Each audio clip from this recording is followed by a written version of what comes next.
The 2010 have been monumental for technology, there is no doubt about it. We have seen a dramatic and exponential increase in the power and availability of technology. Personalization has always been something we've all wanted, and now with technology, it's something we can have nowadays. Let's go through some of tech's most influential moments in the 2010s. 2010 started off with a bang with the release of the cool devices like the Microsoft Kinect to go with the Microsoft Xbox 360, which had the technology to be able to put the player inside the game and be their own controller. We also saw the rise of social media platforms such as Instagram, and which was also released in 2010. Apple had already been a giant in years before 2010, but 2010s marked a huge jump in their amount of power and reach that Apple had with their products.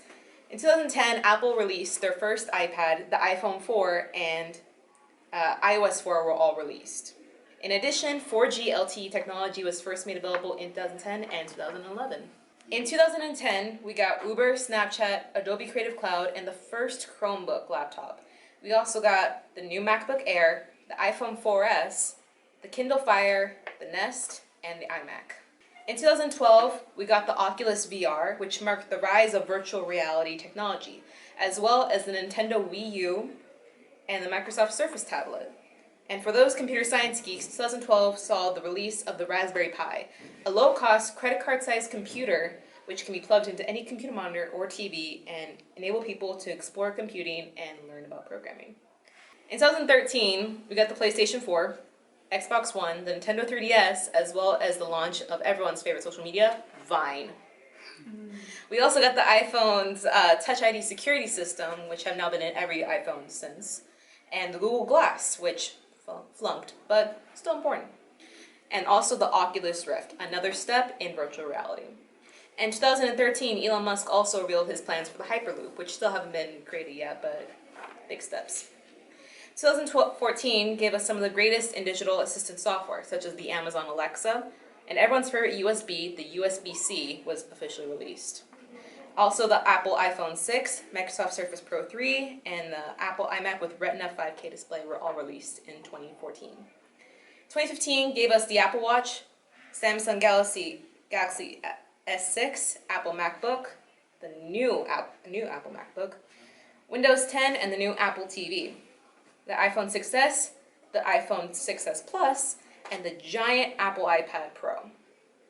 We also got the Microsoft Surface Book, and the new Amazon Echo. 2016 gave us more digital assistants like Google Assistant and Apple, and we also got everyone's favorite headphones, Apple AirPods. And we also saw the rise of augmented reality games, such as Pokemon Go, and we also got new phones, such as the Google Pixel, and the new MacBook Pro with the Touch Bar, Google Home, the iPhone 7, 7 Plus, and another step in virtual reality, the HTC Vive. In 2017, we got the Nintendo Switch console, as well as the popular social media app, TikTok. The Apple Watch Series 3, the Surface laptop, the Samsung Galaxy Note 8, the Google Home Mini, Google Pixel Book, and the iPhone 8 and the iPhone X. In 2018, we saw the Amazon Fire Stick, Google Home Hub, the iPad Pro, the iPhone XS and XR, and the Apple Watch Series 4. So the 2010s have been a remarkable decade when it comes to technology, and pretty sure I'm excited to see what comes up next. This decade, like many before us, has been a great one for sport. In soccer, we saw 3 World Cup winners: Spain in 2010, Germany in 2014, and France in 2018. Real Madrid dominated the Champions League, winning the competition 4 times. Liverpool, Chelsea, Barcelona, Inter, and Bayern Munich also won the competition throughout the decade. We came together in 2 Olympiads, London 2012 and Rio 2016, and we saw a dominant performance by the United States in both of them, taking the most gold in each competition. In motorsport, we witnessed the creation of a legend. German Sebastian Vettel winning 4 consecutive driver championships with Red Bull, and Briton Lewis Hamilton winning 5 with Mercedes, having been beat by German teammate Nico Rosberg in 2016. In basketball, we enjoyed a saga of thrilling championships fought out between the Golden State Warriors and the Cleveland Cavaliers, with the Warriors winning 3 out of the 4 titanic battles between these teams. Other winners of the NBA championship include the Mavericks, Spurs, Heat, Thunder, and Raptors. In baseball, the Chicago Cubs were able to win the first World Series in the history of the franchise, breaking a decades-old curse. The Red Sox, Giants, Cardinals, Royals, and Astros also tasted victory in the MLB. Football witnessed the creation of a dynasty in the New England Patriots and the creation of a legend quarterback in Tom Brady. New England dominated the decade, participating in 5 Super Bowls and winning 3. The Philadelphia Eagles, Baltimore Ravens, New Orleans Saints, Green Bay Packers, and Seattle Seahawks also lifted the Vince Lombardi Trophy. These great moments, among many others, define a decade in sports which saw multiple changes alongside the world. Despite our many differences, we still came together around sport and had a good time. Hi, I'm Desiree De Jesus, and now we're going to be talking about movies and TV shows that have impacted our culture in the last decade. Of course, we have to start with Marvel movies, which have made such an impact on us in the last decade, and we have to start with the Avengers series. Avengers Endgame is the highest grossing movie of all time with $2.797 billion, and it broke multiple movie records worldwide. It is arguably the biggest movie of the decade, and it brought a new wave of moviegoers into the cinema. Avengers and all the other Marvel movies have brought an integral part into pop culture, and it introduced us to the superheroes that appeal to all.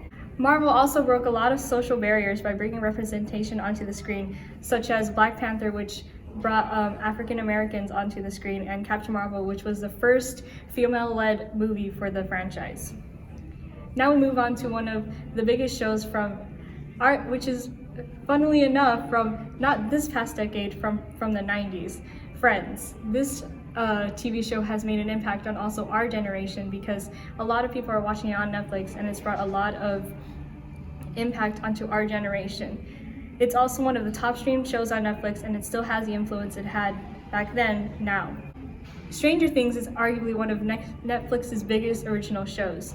It brought us back into the 70s and even exploded amongst our generation, and it shot the stars in the show into stardom. And season 3 is set for the biggest debut with 26.4 million views in the first hour of release.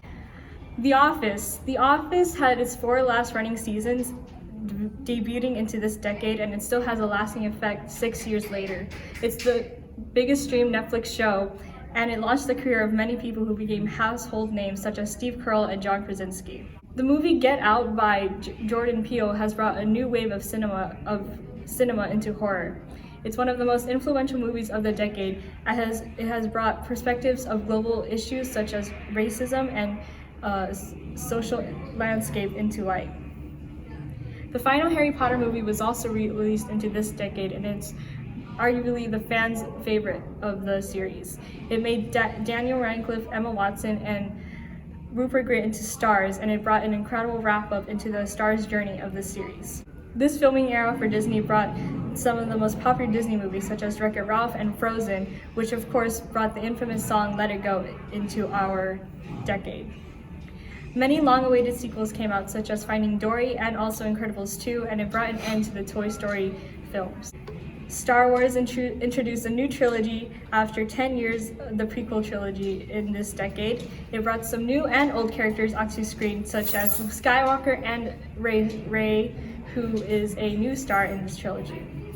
2 anthology films were also released, such as Rogue One and Solo, a Star Wars story.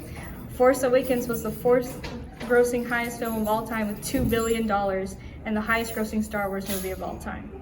The Last Jedi and Force Awakens both received $1 billion gross and critical praise. The trilogy wrapped up just before the decade ended with The Rise of Skywalker, and it has almost reached $1 billion gross and released 5 days before Christmas, but it received mixed reviews. So as we all know, the 2010s were very big, monumental in the music industry. There was large leaps and steps, and overall the music industry changed from the early 2010s to now when we're hitting 2020. There were major icons, and icons that we all knew only solely for music are now doing fashion and shoes and all these really crazy, extensive things that we never really thought they'd do. So to start off, some major music icons are Rihanna. She really started off in R&B music and really got to dip her feet into the music industry, you know, doing features with Eminem and Drake and Lil Wayne, and really getting her feet into that world and creating that mixture between R&B music and rap. It's kind of amazing to see how she created this transition, because she's really changing the makeup and fashion industry for what it is, allowing people to accept themselves for not only how they look, but how they feel on the inside, and changing those social norms that we all normally follow. She's creating big steps, such as her line Fenty Beauty, which has an extensive amount of foundation colors and shades that really are adaptable to anyone. Other people that are very famous in the music industry is Katy Perry. Not only is she one of the 2 artists that have reached #1 Billboard records, but she's also been able to consistently make music and have great visuals in her art as well. It's obvious to say that her work of art, her music in general, has created some pretty big pieces that we all know to this day. Her music videos are crazy, to say the least, with visual after visual, with different colors and never ending. From her song TGIF, we all know that from. Another great artist that we all must talk about is Taylor Swift. She's been very popular in the 2010s, especially in our generation. Her giant transition from hardcore country music to pop has really been in the limelight as of recently. Her music has really popped out and really stood out.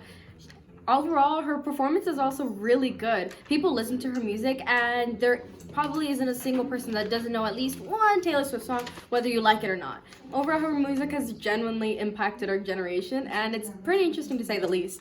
Another person we must talk about is Adele. You can't tell me you haven't seen the Hello meme at least one time in your life.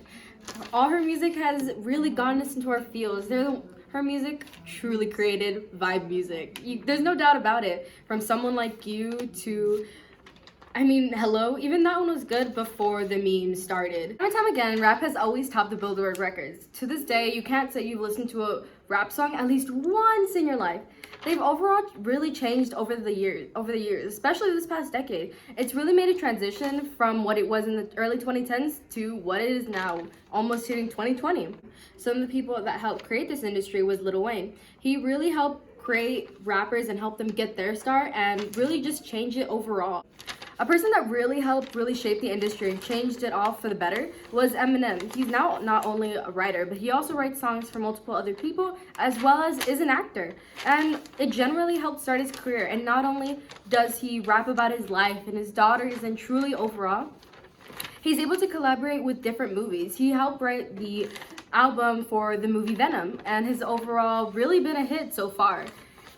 Artists such as him have really helped impact and change the community as the ways people view it. People used to have this really negative connotation towards them, and how it was more towards about drugs and gangs and a really negative type of view towards it. But with rappers now rapping about their life and how they started from this one little pit has really helped change it and created music that we all like. A lot of songs that have hit the top records have been artists such as Drake, who is now known all over the world, and everyone wants them on one of their songs at least once. When you think of rap, you probably think of Drake, because let's face it, we've all heard one dance at least one time in our life. Every genre has gotten a little taste of rap at one point or another, such as the mix with Lil Nas and Billy Ray Cyrus that created Old Town Road. It really created that diversity and interesting kind of aspect towards it, because it was something that we never truly expected to happen.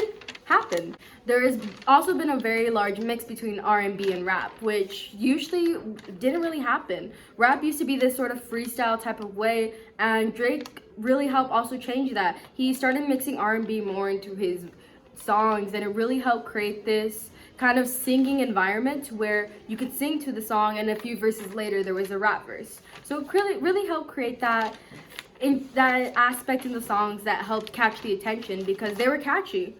Moving on into the world of rappers and icons, we can never forget about the wonderful music festivals. One large one you probably heard at one point or another with the crazy styles going on is Coachella. You can't tell me more people go for getting the opportunity to say, yes, I was there, I visited Coachella, I got to meet all these celebrities, rather than the fact that it is actually a music festival. I think many people actually forget that fact. Overall, thinking about it, these music festivals have really changed and sort of create that popularity. It's overall kind of vibing environment, I guess you could put it. There's top celebrities going to this music festival that everyone fights to get into and get the best tickets they get to get into those VIP sections where celebrities hang out and famous YouTubers. A giant performance that everyone recalls, and Netflix even made a film about it, was Beyonce's performance. It overall was very creative and had all these different effects going on overall. It was crazy to say the least. There were so many different colors and things going on, and she truly put on a performance that no one will ever forget. Heck, Netflix made the movie about it, and everyone watched within a second.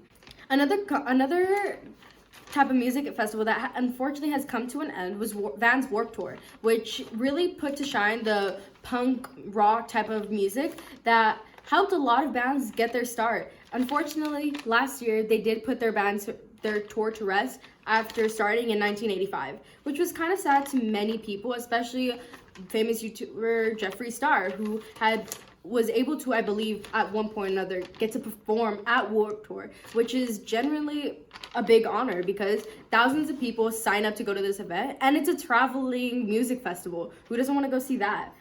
Another festival you probably have heard at one point or another was Burning Man, or Lollapalooza, or even Hot 97 Summer Jam, which has allowed many young upcoming artists really get their start.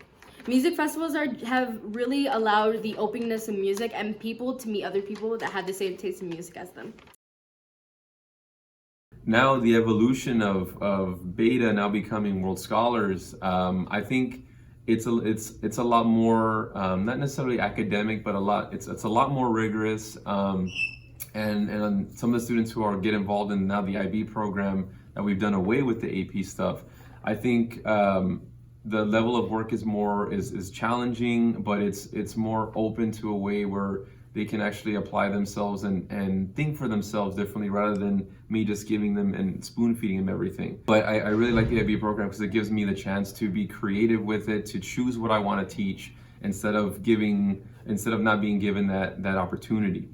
So it does allow a lot more creativity, a lot more leeway for me as a teacher to do that. So now we have more sports, now we have more athletics, now we have more opportunities for students to take dual enrollment, to do concurrent, to do dual enrollment academies, and to do all these different things that we've never had before.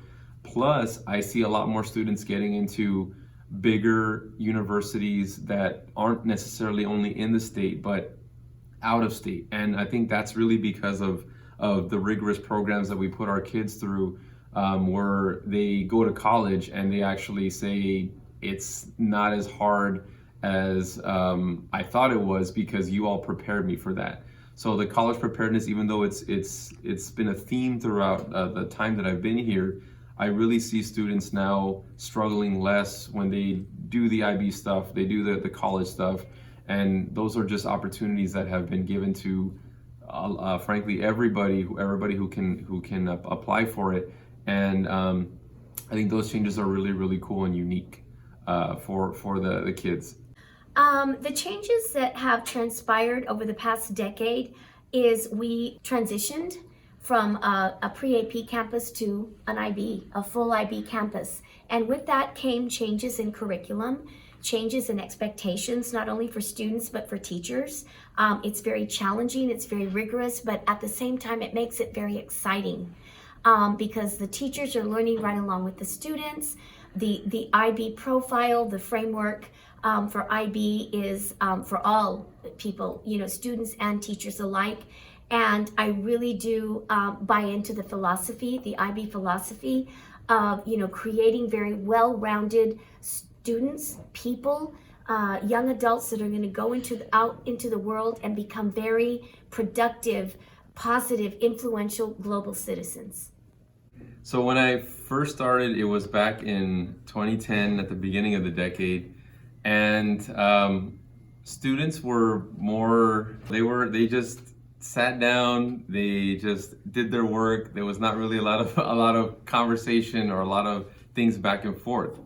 Now over the past few years, what has happened is they've become more they want things done faster. I've had students ask me, they give me an essay and they say, "What's my grade?" And I'm thinking, I need to finish grading it. So I think students have become accustomed to social media and everything that trends quickly. So they have to they expect everything done at a quicker pace, which is scary for me because I like to really take my time with a lot of things, and sometimes I take a little too much time. But the other thing that I've noticed that's a big thing is that the attention span is very low now. So I have to come up with different ways to try to keep them engaged, or try to do different projects or whatever that'll give them the opportunity to do it rather than me just talking. So that's what I've seen that's changed. And as far as the culture of the students, it's pretty much the same. Everybody is very welcoming. A lot of students are very personal. They're very nice. So that hasn't changed, but I think it's just the mentality has actually changed. Okay, so I think some of the changes in my students here at World Scholars over the past 10 years has been, I believe they've become more diverse in, backgrounds, I think culture, and just, different parts of the world, different parts of the country. And it's been very interesting to kind of grow along with my students and learn right along with them, because they're bringing so much new knowledge to our campus because of where they're from and who they are. So that's been exciting. So this past decade, there are a few things that I can think of, but one that was my favorite was back in October of 2012, when that class that I sponsored, we went to Renaissance Festival in Houston. We stayed there for a few days. There was a lot of really, really cool stuff. Of course, it's like a medieval times type thing. And we just got to hang out and eat a lot of good food, turkey legs, and do some axe throwing and all these different things, and see people in costumes. And it was a really just fun experience with the class that I had of 2013. So that coupled with we did the same thing with the class of 2017. The experiences were similar, but the company was better with the kids, yeah.